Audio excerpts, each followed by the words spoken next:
It's let's keep it real with M. Let's go. Real talk, raw facts. We don't move slow. She cut through the drama like a blade to the noise. Southern Belle with the truth. Don't play with the voice. Ay, let's keep it real with M. Let's go. Real talk, raw facts. We don't move slow. She cut through the drama like a blade to the noise. Southern Belle with the truth. Don't play with the voice. We talk fake friends, side dudes, heartbreak too. Baby mamas, baby daddies, nothing off the menu. She ain't scared to speak it. Now she built for the flame. Say your name without say your name. If it's smoke, it's the same. Energy loud, tea stay hot. Truth hit different when it land on the spot. So fix your face, don't flinch, don't scam. It's the queen of real talk, yeah, that's M. Let's keep it real with M. Let's go. Real talk, raw facts, we don't move slow. She cut through the drama like a blade to the noise. Southern Belle with the truth, don't play with the voice. Ay, let's keep it real with M. Let's go. Real talk, raw facts, we don't move slow. She cut through the drama like a blade to the noise. Southern Belle with the truth, don't play with the voice. Hey everyone, come on in. Let's talk about Jeff. Thank you, Terry, for that copyright disclaimer under the Section 107 of the Copyright Act of 1976. Allowance is made for fair use for purposes such as criticism, comment, news reporting, teaching, scholarship, and research. A fair use is a use permitted by copyright statute that might otherwise be infringing. Nonprofit educational purpose, personal use tips the balance in favor of fair use. Hey Candy, hey D-Ham, y'all come on in. Let's talk about Jeff because Jeff got the internet streets hot. All right. So let me know if y'all can hear me. Tonight we're breaking down one of the most disturbing cases of all time, criminal cases in modern history. Okay, a billionaire with powerful friends, a private island, underage victims, a sweetheart deal, and a death that still has people asking questions. We're talking about Jeff Epstein. Hey, Natalia. Who protected him? Why were charges dropped the first time? Who names appears in their documents? And is this case truly over, or are we just getting started? Let's break this case down. Let's go ahead and get into it. So for y'all that do not know, I hope Candy in here. Hold on, because she don't know a lot about this case and she was interested.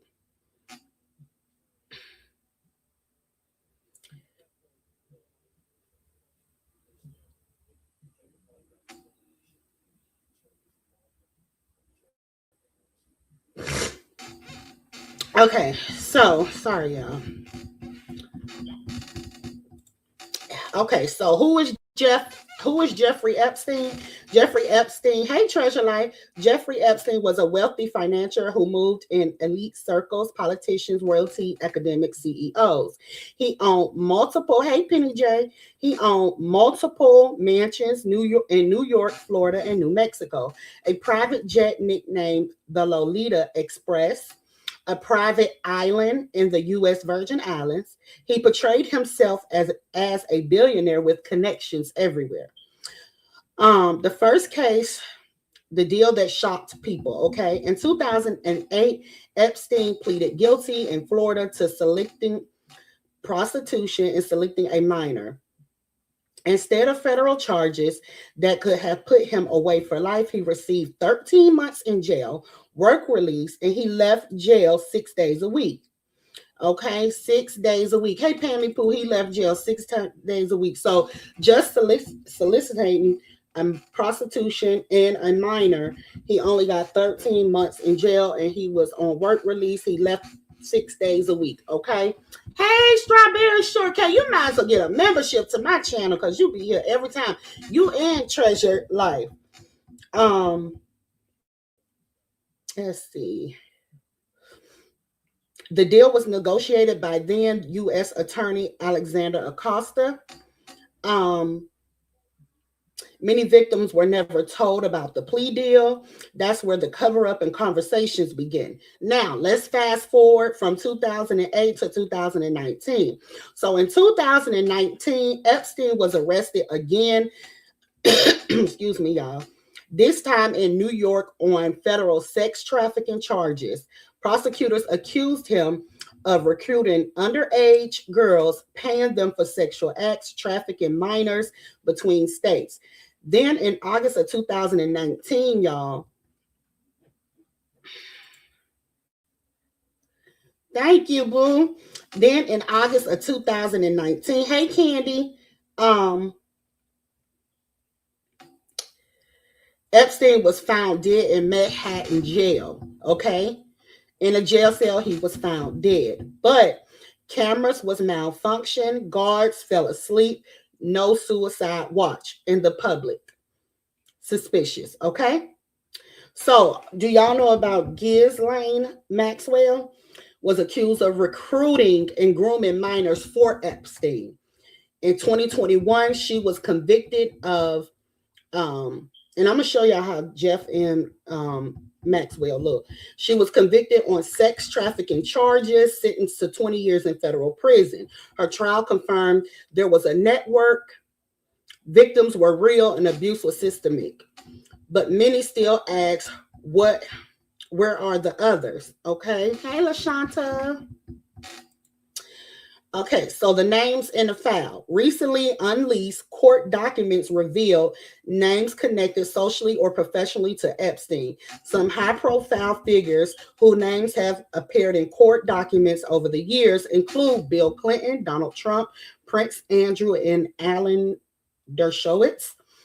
Important distinction. Being named in the documents does not automatically mean criminal wrongdoing, okay? It does not automatically mean criminal wrongdoing. Prince Andrew, however, faced a civil lawsuit from Virginia Guthrie and settled out in court in 2022. Virginia is one of she is one of the victims that was at one of them Epstein's islands. The settlement raised serious public excuse me, hold on, y'all.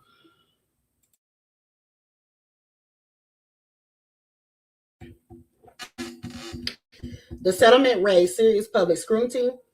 Women like Virginia, I don't know if it's Guthrie, just spelled different. Sarah Ransom spoke publicly about being recruited as teens, being pressured to bring other girls, being trafficked to powerful men. This case is not just about conspiracy, it is about survivors and exploitation. Center that in your tone, okay? That is what this is about.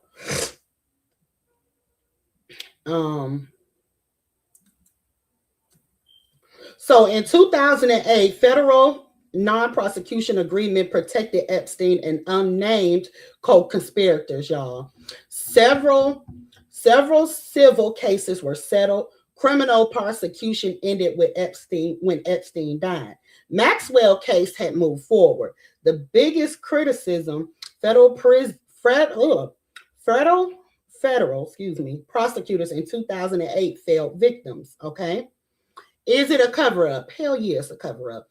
You can frame it like like you could try to say like, oh, it's not a cover up. It's the truth. No, it's not the truth. It's a big cover up. All those big powerful people are being covered because of the power that they have. Okay. Donald Trump is in it a bunch of times, and he shouldn't even be president.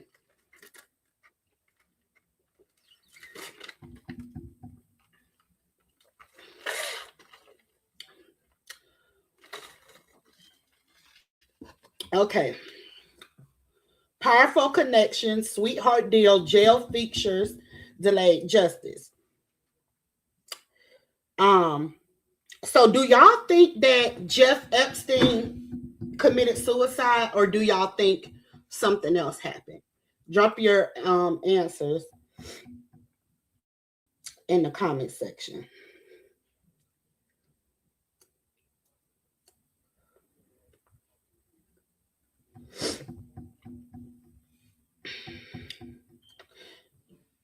Hey, Nikki Ray. And also, do y'all think that the powerful people were protected?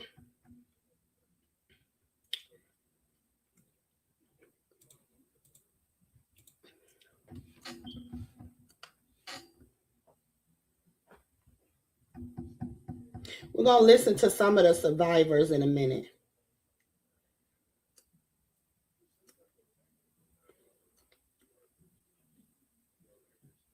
Hold on, y'all.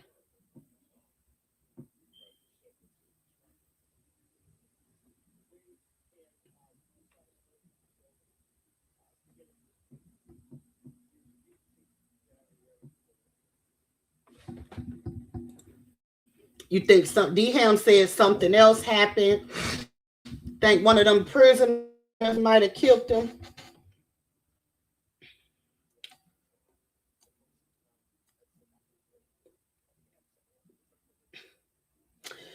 So, okay. So what we know so far about the Epstein files, right?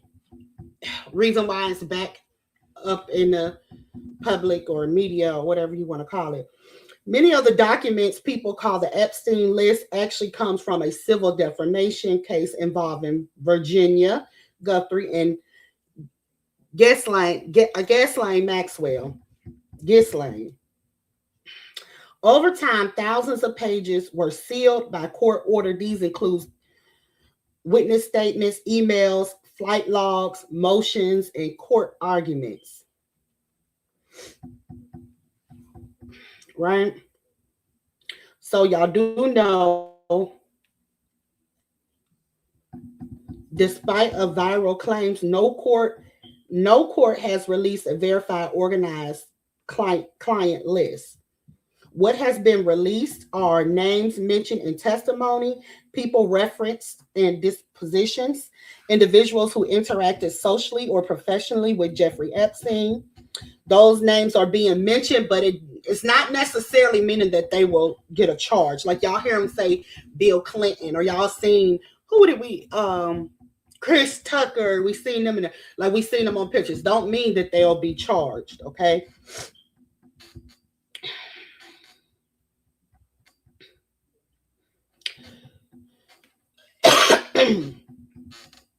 So no new criminal charges have resulted directly from most recent documents unsealing. So nobody has been charged as of yet, okay? As of yet. So Epstein's private jet flight logs, often called Lolita Express logs, were released years ago in a courtroom. They show various passengers, dates of travel, destinations, including his private island. Hey, Kiara. Where all the messy folks come on in, come on in. The messy people don't want to hear the real. They want to hear us argue and fight with one another, but swear they hate it. Shit.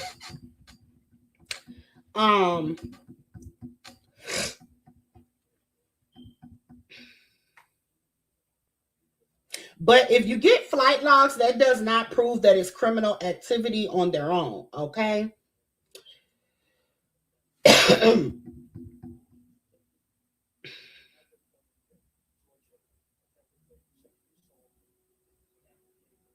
So, okay, so Jeff was on suicide watch, but had previously been removed from suicide watch right before he died.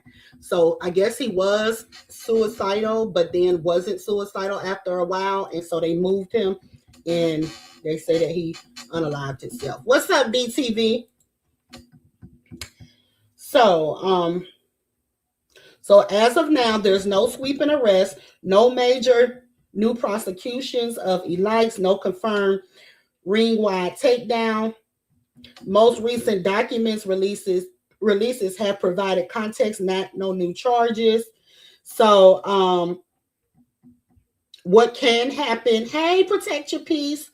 What can happen is additional civil lawsuits, appeals from Maxwell, potential future investigation, journalism, and further document unsealing. But legally, Epstein himself cannot be prosecuted further because he is deceased. Okay. So we're going to look at some of the so for the ones that didn't know about Jeff Epstein, I gave you like a breakdown of his case. But we're going to look at some of the survivors.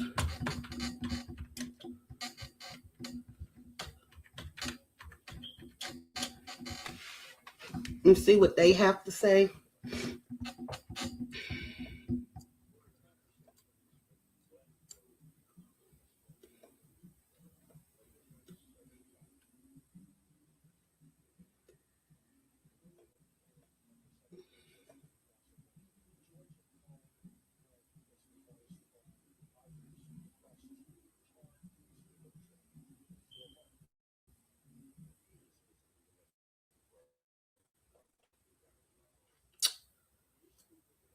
Oh, y'all.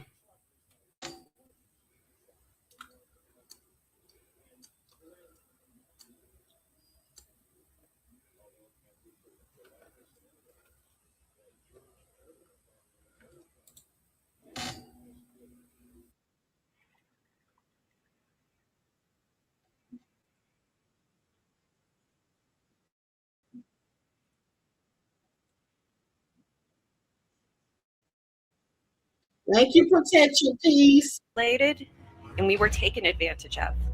We will not stop or give up, and we will be on the front lines of this battle.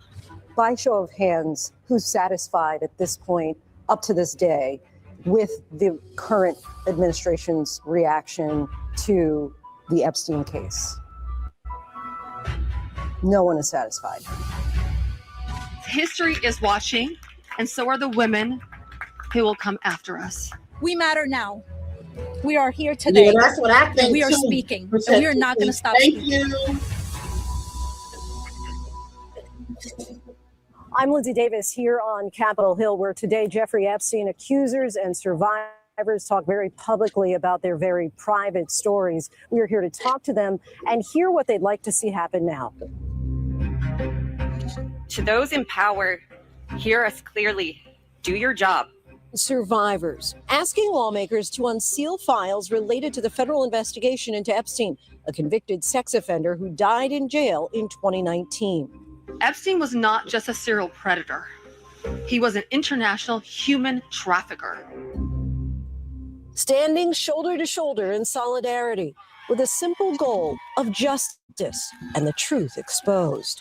Why do all these powerful people be so freaky, and why do they want to sex traffic people? I don't understand it. Do they like the fact that they have so much power and they feel like they're untouchable because of the power and the money that they have? I'm not understanding why all rich people, I ain't gonna say all, but a lot of them believe in the sex trafficking stuff. Transparency is And just... you gotta be goddamn crazy if you don't think Donald Trump had him an underage girl back then, allegedly. You gotta be crazy to think, child, please. Probably had him some black ones too. Just release the files, end the secrecy, and stand with us in declaring that no one, no billionaires, no politicians, not world leaders, is above the law. From Florida to New Mexico to New York City, even the UK. These brave women say they were exploited by Epstein all over the globe. But their unifying mission brings them together here in the nation's capital with a group of lawmakers. We're here not as partisans, we're here as patriots. I hope my colleagues are watching this press conference. I want them to think, what if this was your sister? What if this was your daughter? This is not a hoax. This is real. There are real survivors. There are real victims to this criminal enterprise. And the perpetrators are being protected because they're rich and powerful and political donors to the establishment here in Washington, D.C. Marina Lacerda is one of Jeffrey Yes, Epstein's they are. accusers. Thank you She for was taking listed as peace. minor Thank you, victim DM. number 1 in the 2019 Epstein indictment. It's so hard to begin to heal knowing that there are people out there who know more about my abuse than I do. Today, I stand here with the women who have really helped me to find the strength to come out and come forward to share my story for the very first time. She has never been publicly identified and never spoken publicly until now. Let's go back, and forgive me because I'm going to try to ask you some of these things from the past that you may not remember. But let's just start with your childhood. I know you were born in Brazil. then you moved to Astoria. Yes. And what was your upbringing like? In Brazil, it was great. I really had a great experience from 1 until 8. I came to New York when I was 9 years old. My mother came before me. I stayed in Brazil for a year or so. I later on came. But when I came, my mother had met my stepfather at the time. And I would say, I don't know, 2-3 months after that, I started to get sexually abused by my stepfather. From 8 till 13 or 12, it really sucked my life. Like I really hated that time. And on top of that, there were financial constraints. After my stepfather left and got arrested, and my mom couldn't get a job or whatever the case was, so I started working. And I think that's what kind of led me to Jeffrey Epstein. You know, a girl saw me that, you know, I was struggling and I needed to make meets ends. And she was like, hey, like, I have a gig for you. What did she say the gig was? She had said that, you know, I was going to massage somebody. But I wasn't expecting what led on to that day. And how old are you at the time? I just turned 14. Oh, wow. After you went the first time, you give the massage. Who gives you $300? The first time, the girl did. He handed it to her, and she gave it to me. I went there a couple more times with her, but then I decided I went on my own because he asked me to come by myself. He would call you directly? He would have one of his secretaries do it. So he would see me, I'd say 2-3 times a week in the beginning, you know, because when he has somebody new in his life, he likes to see them a lot. So I went there a whole bunch of times, and, you know, it led to, unfortunately, he forced me to have sex with him, basically. I really had no choice. You would describe it as rape.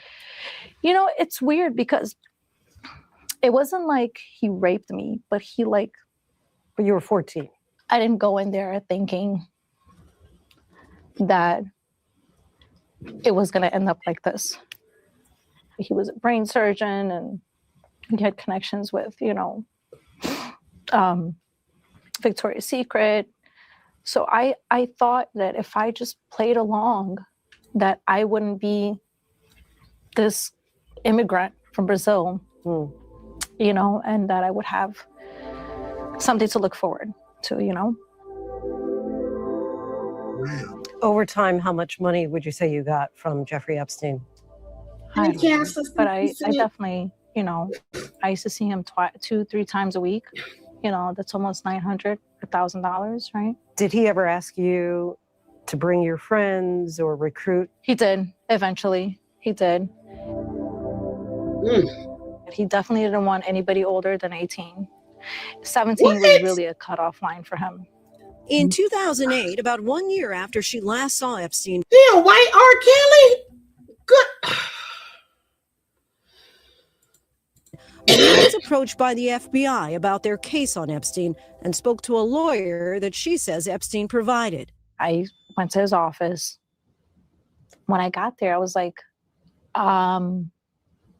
should I say the truth? Like, should I be honest? He was like, you need to be very honest. You need to be very honest about everything. You need to speak the truth. So how am I going to speak the truth if Jeffrey hired this lawyer for me and he's the abuser of many women, right? So I did speak the truth because he told me to.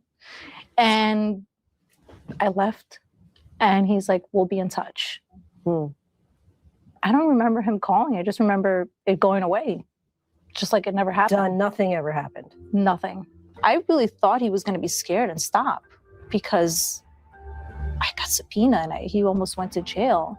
When did you realize that your testimony was so critical, leading ultimately to Epstein's arrest? It didn't hit me until yesterday. It took years after Marina Lacerda's initial contact with the FBI for Epstein to be arrested. When did you realize that your testimony was so critical, leading ultimately to Epstein's arrest? I think recently, I didn't know that, I just found out that I was victim number one. Mhm. I had no idea, to be honest with you. A lot of the things I think that were supposed to be protected, in 2007, 2008, it didn't happen with the FBI. So I think my name just got thrown around everywhere, and I didn't know that. So I didn't find out until now, and I'm still trying to process that, to be honest with you. You and I were discussing earlier, you have a young daughter. Have you shared any of your story with her? I had to tell her Hey, Lil Pop. because I'm out here speaking.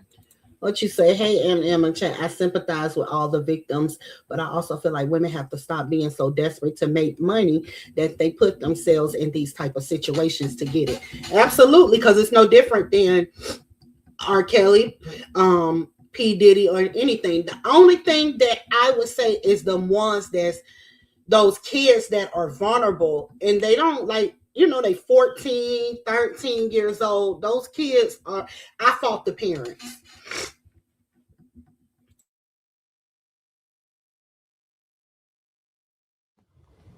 And I ran away from it in 2008. I ran away from it in 2019.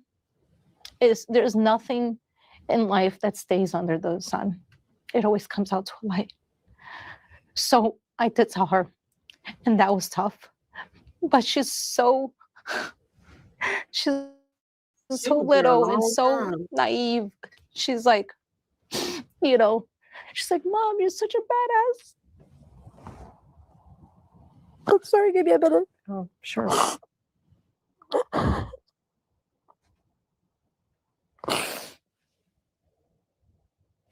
Do you think that the Epstein files should be released to the public? Absolutely.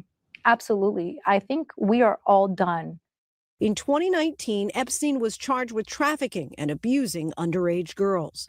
Those girls, now women, are coming forward and sharing their stories.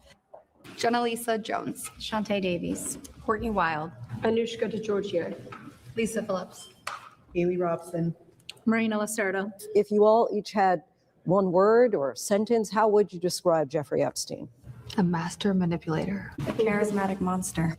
It's hard with one word because to become a master manipulator, you have to be lots of things to lots of people, and you have to be that person who's all things to all people.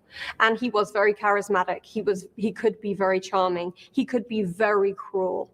He could be whatever the situation called for, and that's why it was so terrifying, because he seemed to be all powerful.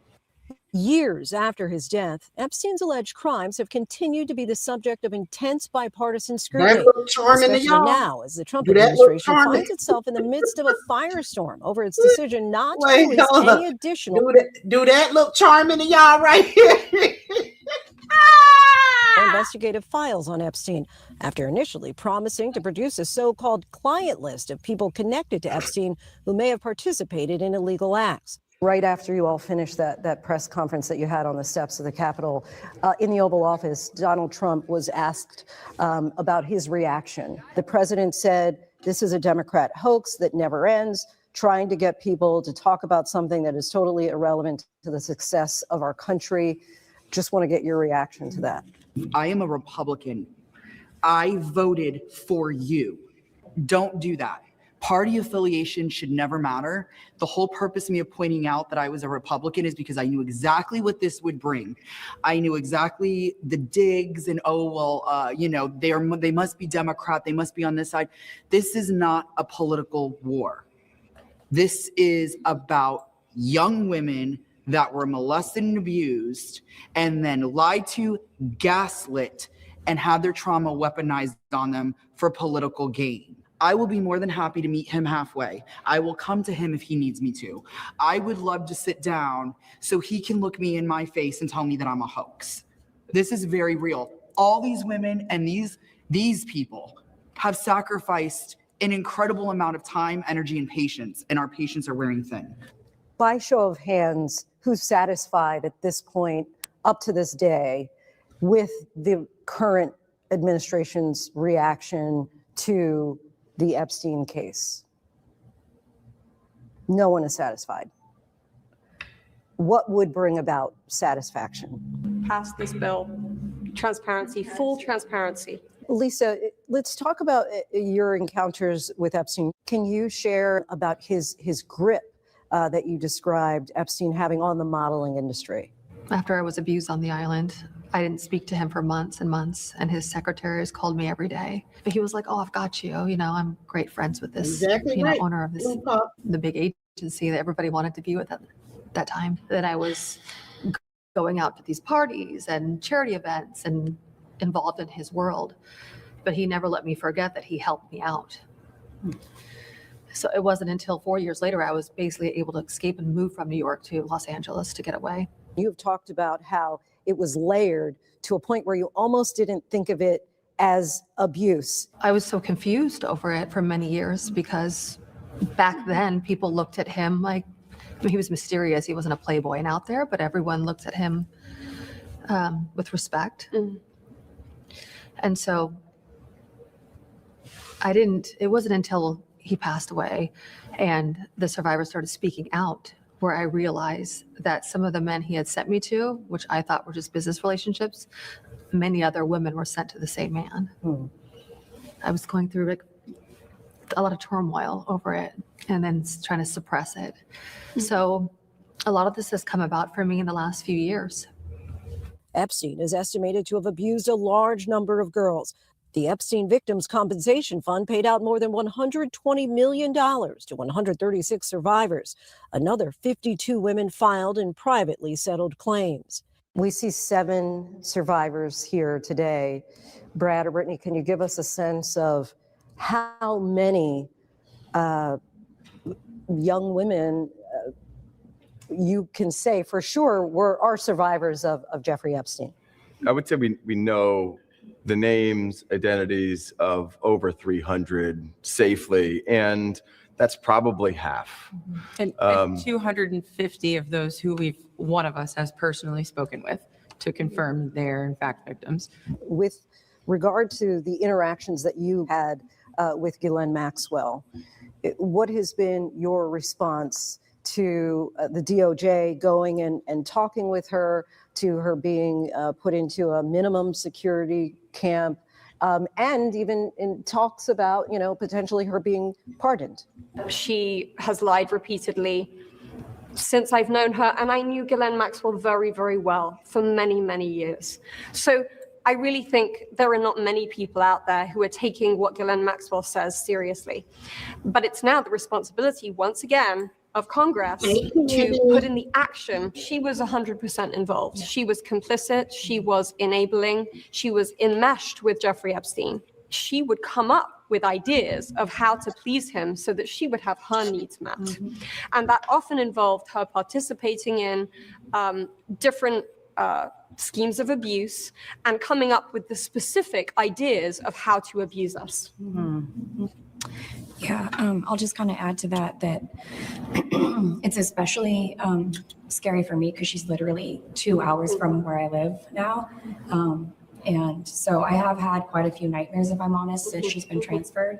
I guess my answer is that I still feel fearful of her, to be honest. I think she's I know she's a very calculated person, and I don't feel like she's going to be where she is very long. She's probably going to get out somehow. Ghislaine Maxwell is serving 20 years for sex trafficking, but has proclaimed her innocence, insisting she did not witness any inappropriate behavior by any of Epstein's powerful friends, and said a long rumored list of Epstein's high-profile clients does not exist. By show of hands, is there anybody who would support Ghislaine Maxwell getting out of prison? Only if I'm there when she gets out. And we could show up collectively. Lisa, just share with us what you've discussed today about the potential release of names. Several of us Epstein survivors have been discussing creating our own list of names. Yes. We know the names. Many of us were abused by them. Now, together as survivors, we will confidentially compile the names we all know were regularly in the Epstein world. And it will be done by survivors and for survivors. Well, I was just saying, if they're not going to release it, then we're going to compile our own list. And just speaking to not just us survivors that have come forward, but many others that are silent, that have answers and are scared. I think it's safe to say that any person who has been sexually abused, assaulted, harassed, quite often there's fear in coming forward and using your voice. Is there an added level of fear with regard to Epstein and some of the and say he unlocked himself in a jail celebrity or well-known powerful people who are involved here? Of course there is. Absolutely. I'm probably more afraid of the people we don't know about. Yeah.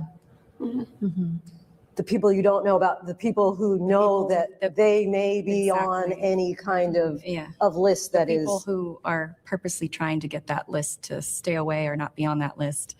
That's who scares me. Because the more you speak out, the more harassed you get, and stalked online. And I mean, you've had people following you. Oh, yeah. How many of you have daughters? Well, and sons. how? Yes, also? Children. Sons. Yeah. Sons, okay. How has motherhood changed your outlook, your perspective on what you've endured, what you suffered through? I'm overbearing. I'm overbearing and controlling. But I mean, I've been in like tug of war handoffs with her at her daycare when she was younger because I thought that there was just one man in the building, and just hearing that there was a man in the building, I literally had a panic attack and could not even hand her over to the school. And as far as like I'm a single parent, and my dating life, I don't think I'd ever be able to trust a man in the house with her ever. I think it's also hard to even family members, at least for me, I don't know about everybody. I don't, sad to say, sometimes, my daughter will be in the pool and one of the family members who's a male will get in, and I'm like, whoa, like he's flipping her, like this is not okay. So I think it also, not only, in the dating perspective, but also our family members, we're not able to trust them too. When my daughter was born, I looked at her and I saw who I used to be. And suddenly that was my job. My job was to protect her. And part of protecting my child and all our children is to speak up. With every year she grows, I become more committed to this journey of teaching her boundaries, teaching her how to keep herself safe, empowering her with her voice, with her ability to speak up. Would anybody say that they feel that they're at the point of being healed? No. Nobody can go through what we went through and ever be over it. You don't get over it. You just learn healthier coping mechanisms that help you get through the triggers, that help you get through the depression, the sleepless nights, the nightmares. I'm 48 years old and my abuse started at the age of 17. So it's a long time. It's a long time to have this information and keep it secret because you're scared, and I was scared. I thought that we were really getting somewhere in 2019. I really thought that we were about to take down everyone. We were on fire. We were on fire. Can we just go by row, and we'll start with you, Lisa, with what justice would look like for you? For me, it's just accountability. I'm just in shock still that there isn't any accountability. The names that I know and many of us know haven't been announced. I'm looking for transparency. I'm looking for this bill to be passed. I think signing the bill is mandatory to start our healing process. Yeah, I would kind of echo what they've said also, is transparency and not having to live my life immersed in this trauma every single day. I mean, the four of them have already said it so perfect. It is accountability. We need accountability and transparency. Understand that we're humans and we shouldn't have even had to have done this. I agree with everyone. I think the big thing here is transparency and healing and passing the bill. Those are three main things. We keep helping and we keep using our voice. And that to me is enough.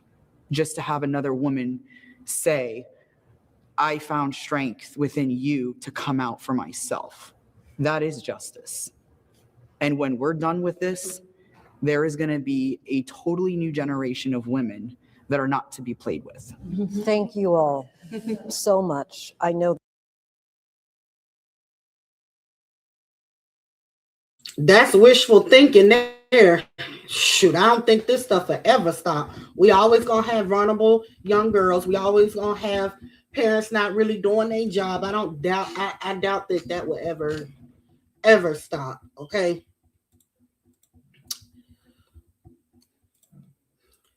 So here go another one of the survivors. The youngest survivors demand justice.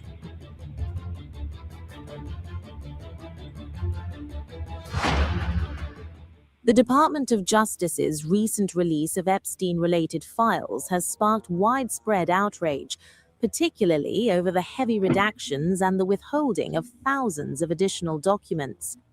Epstein's victims feel the partial disclosure falls far short of the full transparency promised by law. Among them is Marina Lasada, one of the youngest known victims. Targeted by Epstein at just 14 years old, Lasada has emerged as a powerful voice demanding accountability. It started at the age of 14 and it ended in the age of 17 and a half, I'd say. And I did not think they were getting abused. I thought, maybe Epstein was having, he always mentioned stuff about Victoria's Secret and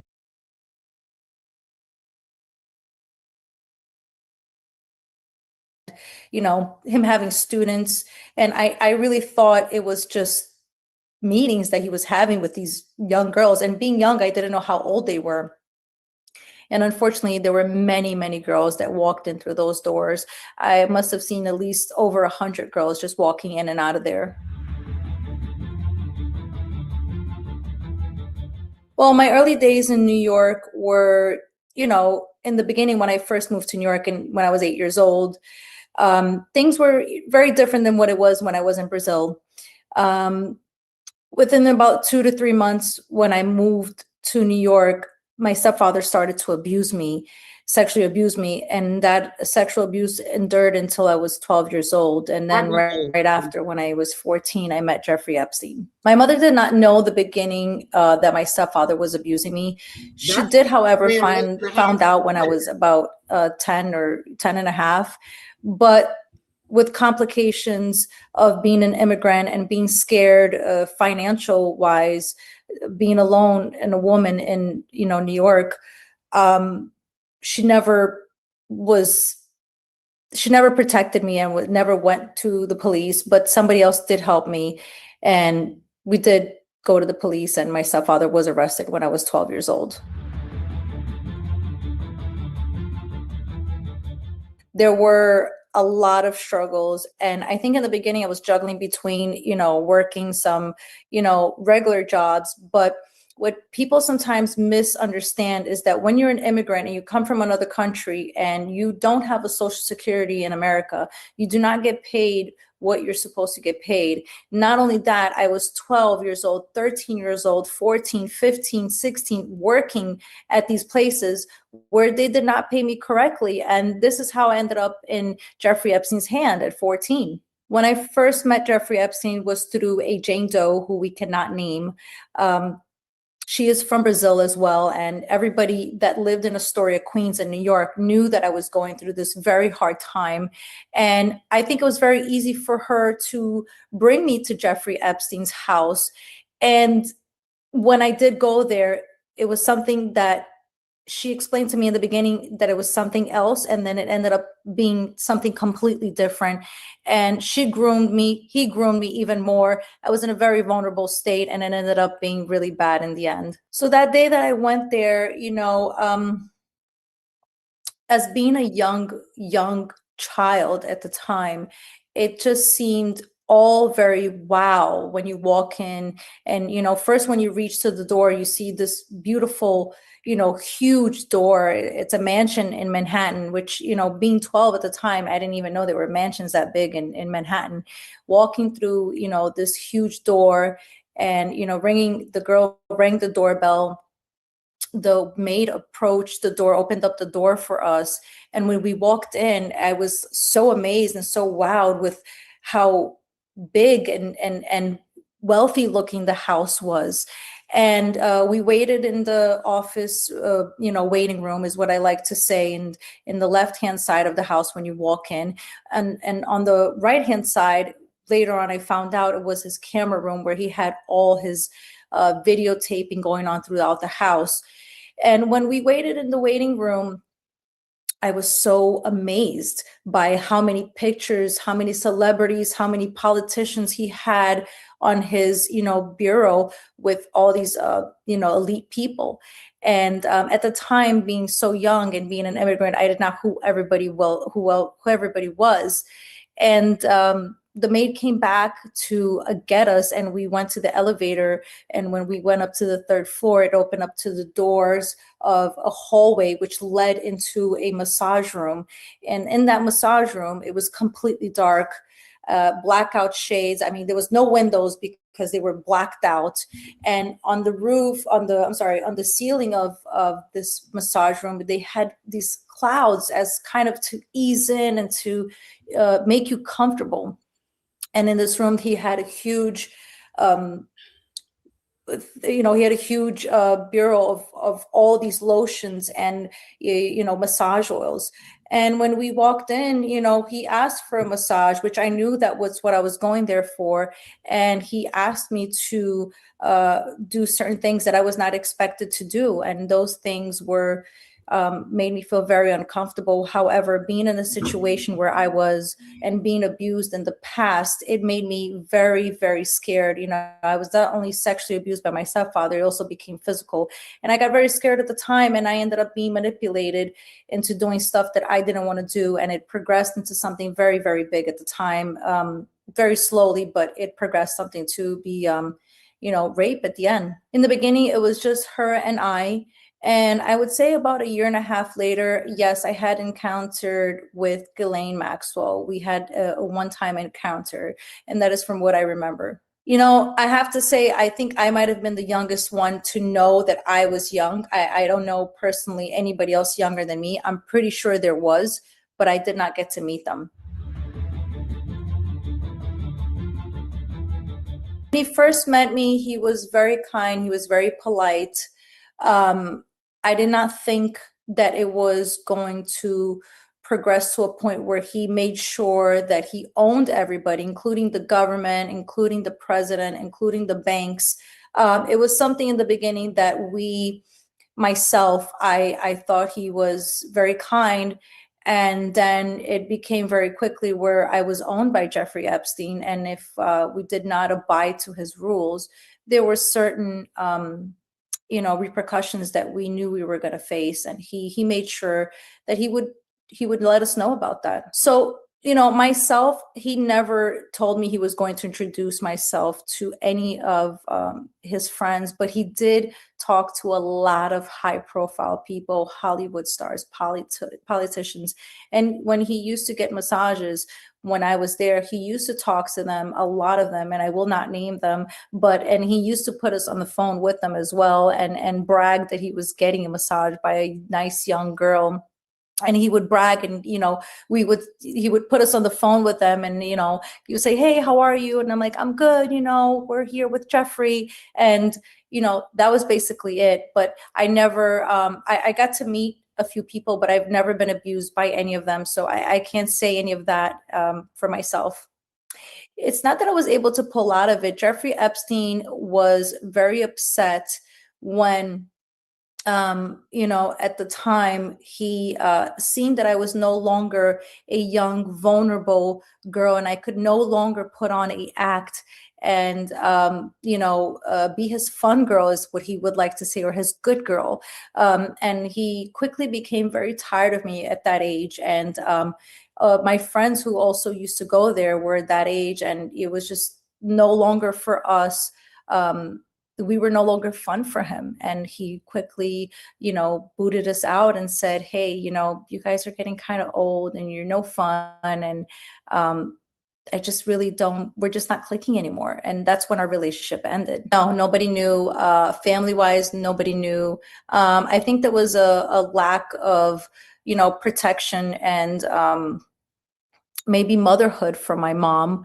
And I think when we were going through so many things, I don't think she really, I think her focus was more that my stepfather went to jail and we needed money. And I was bringing in a lot of money at the time, also having 2 jobs and seeing Jeffrey Epstein, which she did not know. And I don't think in her mind it crossed or even to ask where I was getting the money from. It was just more, here's the money, the bills are getting paid, everybody seems happy, my sister's taken care of, I'm taken care of, my mother's taken care of, the bills are taken care of, we have food. And I just think her motherly duties were not presented at the time.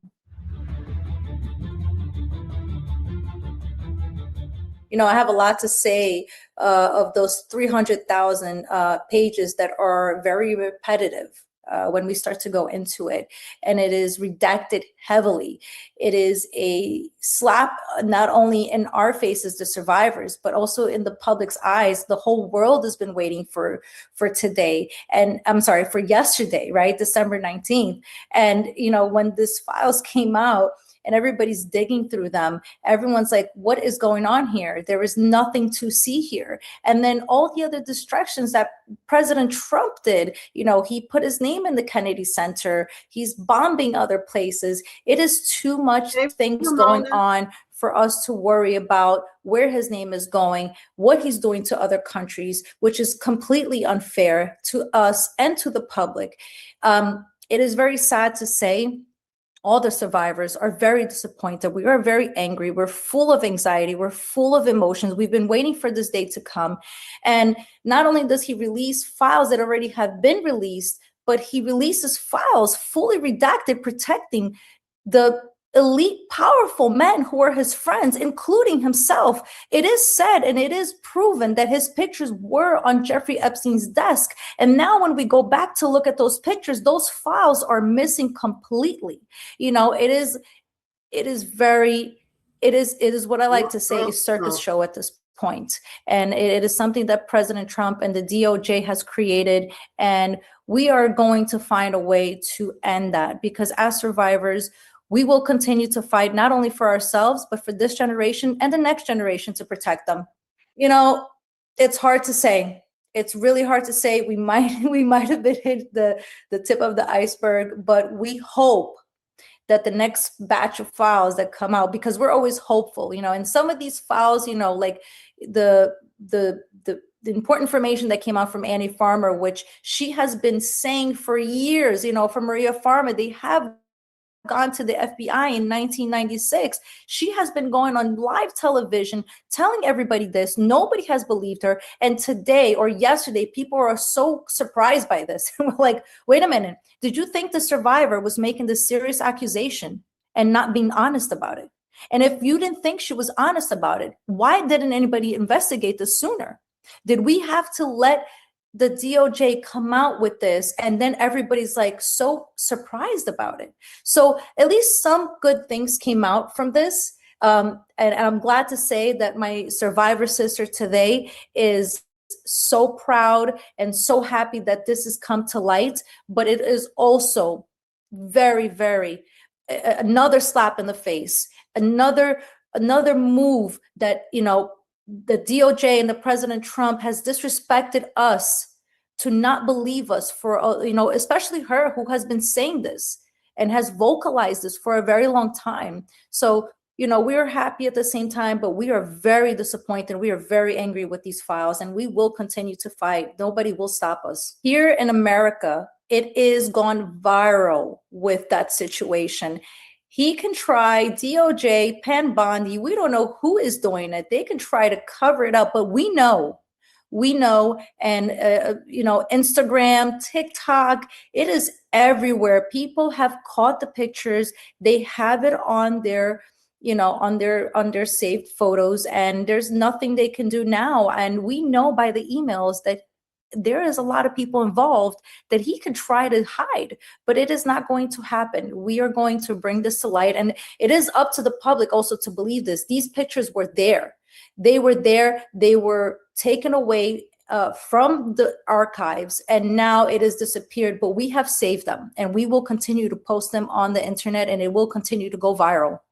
We have been going through, myself, for the past 2 days, I've been trying really hard to go through all these files and trying to put in some keywords, and we're very disappointed to say the least. Is all we asked was to redact our names, and that was not done. The DOJ, the justice system, has failed us once again here. And they have, disrespected all the victims that were leaked. And then not to redact the names that they were supposed to redact is another slap on the face. So we ask for the DOJ and whoever's in charge of this, because we no longer know who's in charge of this, because we think President Trump is in charge of this, but we know he's not redacting this. Somebody's doing it for him. And then we think Pam Bondi is doing this, but we know somebody else is doing this. And we think Kash Patel is doing this, but then we know somebody's under him. So we ask whoever's in charge of this, please do your job right. Please look at us not as grown women, adult women, but look at us when we were children and we went through this. This is something very serious. We have these files out there with unredacted victims' names. It is absurd. They need to redact our names, and they need to unredact these powerful elite men who will continue to be a predator if we don't stop them.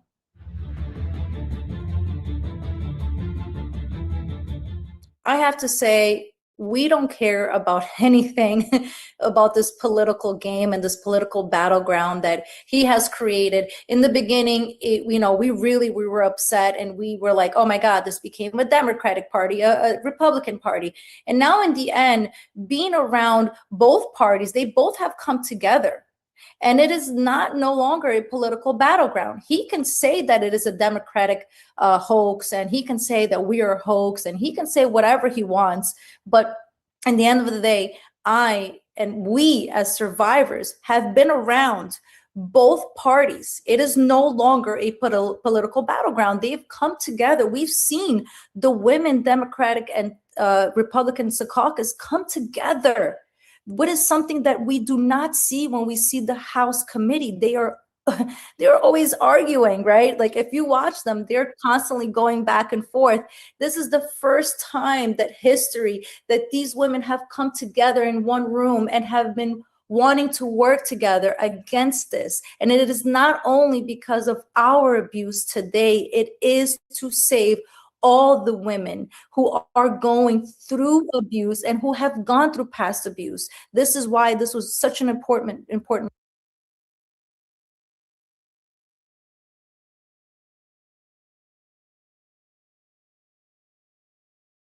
Yes, y'all, that was the end of the video. But yes, y'all, my girl Mika is in them double digits.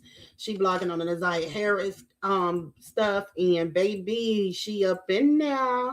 Now she can't stop. She got to keep putting them videos out so that she can keep getting them views, because that's what they subscribe to her channel for.